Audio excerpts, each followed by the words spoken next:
Quand on évoque le coton africain, on parle le plus souvent de l'or blanc du continent. Avec ses cours volatiles, comme pour la plupart des matières premières cotées sur les bourses internationales. Pourtant, pour le coton, les répercussions sur les économies et l'emploi des pays producteurs du Sud sont souvent dramatiques. Ici encore, le programme 3ACP soutient la filière coton dans les 3 grandes régions productrices, l'Afrique occidentale, l'Afrique centrale et l'Afrique orientale et australe.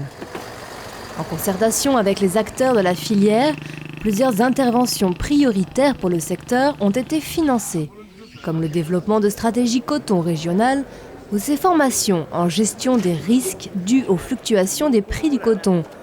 Le soutien au secteur coton s'inscrit dans le cadre du partenariat Union européenne-Afrique sur le coton, lancé en 2004. Au Bénin, au Burkina Faso et au Mali, le dispositif Gestion intégrée de la production et des déprédateurs a été développé en 2007 par l'un des partenaires du programme, la FAO. Objectif : améliorer la qualité et le rendement du coton-graine.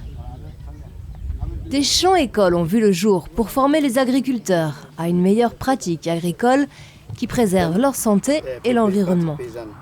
Au champ-école de Bla, au sud du Mali, on forme les paysans sur le processus de croissance de la plante et à la détection et l'identification des nuisibles et des insectes utiles pour une utilisation judicieuse des pesticides. Chaque semaine, on se retrouve pour voir l'évolution même de la plante. On observe les insectes pour voir un peu ce qui sont les ennemis naturels, les déprédateurs. La production a augmenté avec plus de 30%.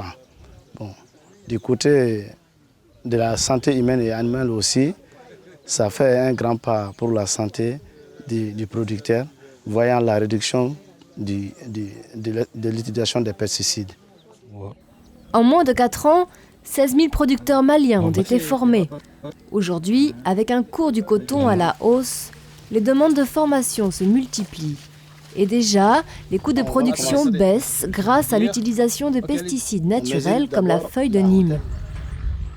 Vu l'engouement suscité par le prix du coton qui est aujourd'hui rémunérateur, la demande est forte aujourd'hui à notre niveau.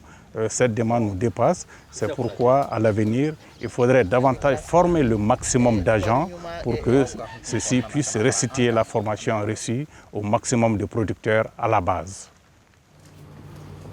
Un autre projet de 5 millions d'euros, cofinancé par le CFC, a été mis en place. Il porte sur la prévention de la contamination du coton-graine. Sa mise en œuvre implique également la Banque mondiale et le CCI. Cette collaboration a permis à l'ensemble des acteurs, producteurs, transporteurs et égreneurs, de se familiariser avec les bonnes pratiques pour obtenir un coton non contaminé et de meilleure qualité. Avant la formation, on rencontrait assez de contaminants tels que les plastiques de bonbons, les plumes d'oiseaux et les morceaux de tissu. Nous avons tiré beaucoup de profit de cette formation parce que le coton produit cette année était moins chargé que celui de l'année dernière. Sur l'ensemble des 3 pays, les objectifs en formation ont déjà été dépassés. Plus d'ambition que ce qui avait été projet à raison de 3 000 producteurs par pays par an. Nous avons 18 000 nouveaux producteurs que nous avons déjà identifiés qui seront formés aux techniques de prévention de la contamination. Les tests réalisés sur le terrain sont très encourageants et de nouvelles opportunités semblent se présenter. Si je prends le cas du Mali, l'ensemble de la filiale a donné un taux de grade 7 de 81%, alors que le coton de 3 000 producteurs a donné un taux de grade 7 de 88%. Avec l'appui du Centre international du commerce, ITC, nous avons fait venir 17 filateurs asiatiques, 12 du Vietnam et 5 du Bangladesh. Et ces filateurs ont réellement apprécié l'effort fourni par les producteurs.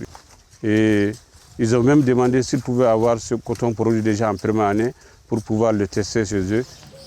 Afin de satisfaire aux critères qualité du marché cotonnier et de renforcer leur position au niveau mondial, les pays africains producteurs de coton doivent adopter un système international d'évaluation de la qualité.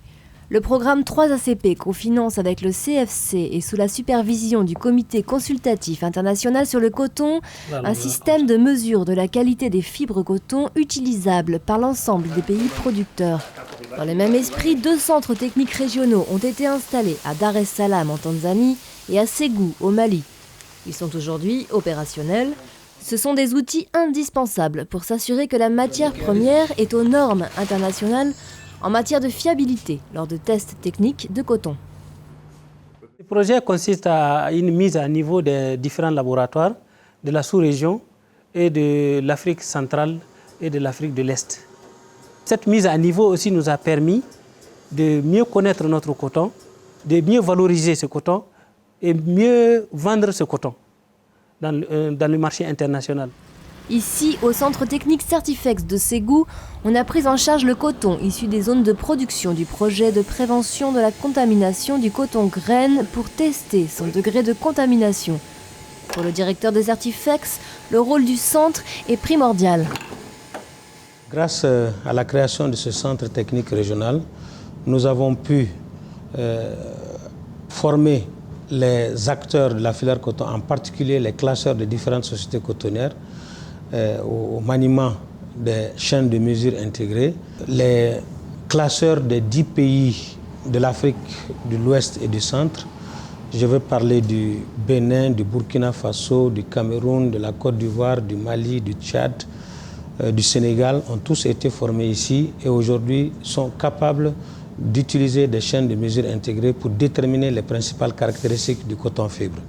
Les pays africains vendent l'essentiel de leur coton sur la base d'une classification manuelle. Il en découle parfois des réclamations après la vente, ce qui pénalise le commerce de la fibre de coton africain. Aujourd'hui, le recours aux mesures instrumentales se généralise. Pour rester compétitive, l'Afrique doit s'adapter et maîtriser ces nouvelles techniques.